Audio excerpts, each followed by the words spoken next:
Awusuka madoda, hey sengingwe. Hey, ayi, suka ni madoda, hayi. Hey kodwa bakithi ngathi ngithelwe ngoflawa. Hey futhi bakithi. Kodwa ngabe sabe sethi sike sike hlifi lapha ekhanda sibe mhlophe wu. Mangiqhamuka nje abantu bengikhombe ngekhanda bethi. Bethi hey. Bethi hey, mangiqhamuka bengikhombe ngekhanda bethi. Ngibe umkhonjwa ngekhanda. Hey wengane yakwethu. Ayi. Ayi ngiyabesaba abaholi be-IFP.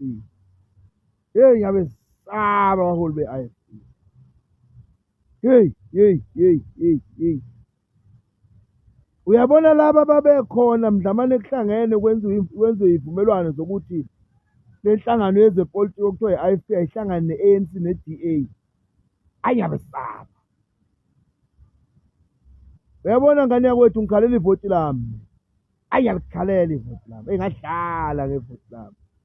Yazi kufana nokuthi angivotanga. Kuzo zonke inhlangano zezepolitiki labaholi sebengaze befuna ukuhlangana ne-ANC.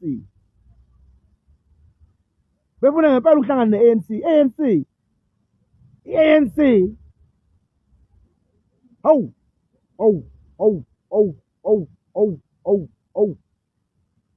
Hey uyabona labaholi laba bakwi-IFP manje, labaholi labacabangela izihlalo zabo labaholi. Bacabanga izihlalo, bacabanga izisu zabo nje. Abanendaba nathi lesivotile. Hey umuntu wadlala ngevoti. Cha mina ngedwa. Mina ngedwa ngikhalela ivoti lami. Kube kuthiwa liyenzeka ivoti ubuye umvote umuntu umphuca. Ngabe ngihamba ngiyolifuna kwi-IFP ibuyisana ivoti lami la ngcono ngamanje ngithathe iflash ne-toilet. Hawu singahlangana ne-DA. Kanti yini bakithi abantu kanti kuzabalazelelani?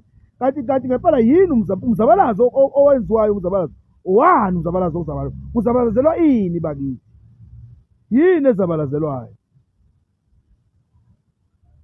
Yini ngempela kodwa kuthiwa ukuthi yazabalazwa-ke ngoba ngabe yini lena bayiphethe? Ngabe bafuna ukuthi kube izwe liqhubeke libe umbangazwe noma bafuna ukuthi izwe libe umbusazwe?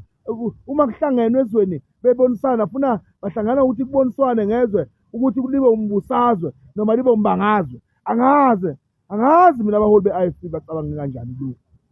Angazi. Hawu. Hey ngiyayisaba i-IFP. Hey kodwa hayi inkinga ayiphelile insuku. Uyeza 2026. Hayi wona uyeza. Hayi uyezwa. Uyabona ngangcono kube kuthiwa lena okuthiwa yini NFP lena ephelayo le iyaphela. Ngangcono kube kuthiwa emane yathatha ivoti layo yalifaka lapho ku-MK ukuze ibambane ilingane kubuye kuthiwa sivote kabusha. Bese sikhombisa i-IFP ukuthi kahle akubona abanamandla yithi esinamandla. Yithi esinamandla okubabeka. Hawu. Benza nje. Basenza nje.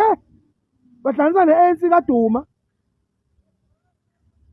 uDuma kade enza lamasimba wenza lapha lapha kwaCeza kundunankulu wesizwe.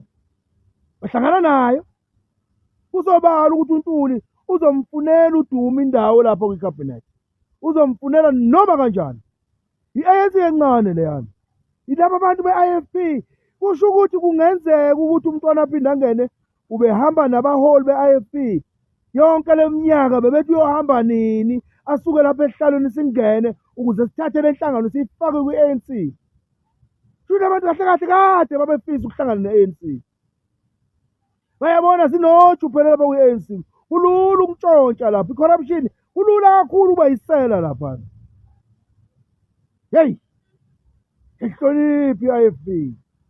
Hey ngiyethulela isigqoko. Kodwa hayi abakhululeka abaholi be-IFP.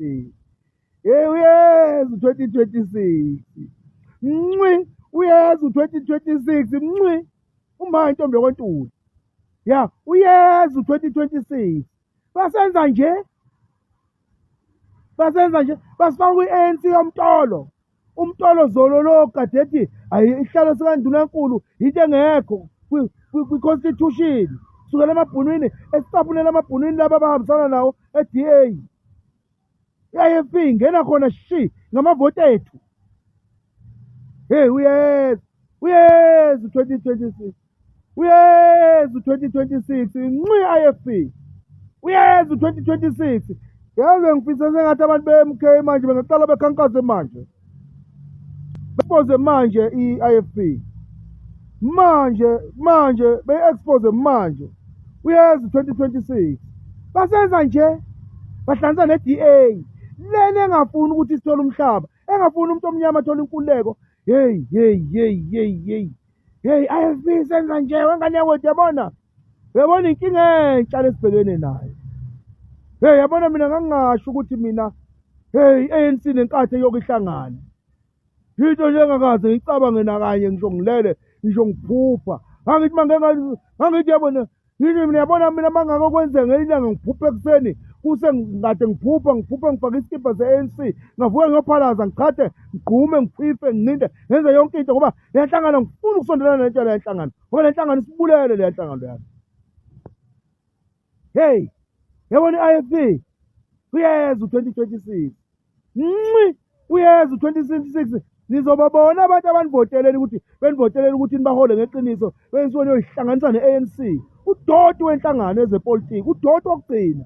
Into engamfuni umuntu omnyama yini ishintshile lenhlangano yomntwana waphinda angene nani sanifaka ekutheni nini ukuba kuthiwa nina ningena wina afuthi Ngonyama Trust nina nizoyifuthi Ngonyama. Yabona isilo funa siniqaphele kakhulu nina bantu be-IFP ngoba senhlangene ne-ANC ethi Ngonyama Trust kuZulu nina nizoyithatha nina nizosifuthi Ngonyama Trust noma kanjani. Thula sifuna ukuzwa ilanguage enizoyikhuluma manje kusuka manje kuya phambili ngoba ngeke nize niphume kwi-agenda ye-ANC. Agenda ye-ANC ithi akuqedwe ngom-Afrika. They pushing the agenda esiza abelungu ukuthi thina abantu abamnyama kuphele ngathi. We must be a confused people. We mustn't ukutsazi ukuthi thina where we coming from, where we are and where we going. Uyeza kodwa 2026 seduze kakhulu manje 26 uyafika. Ngiyanifungela uyeza 2026.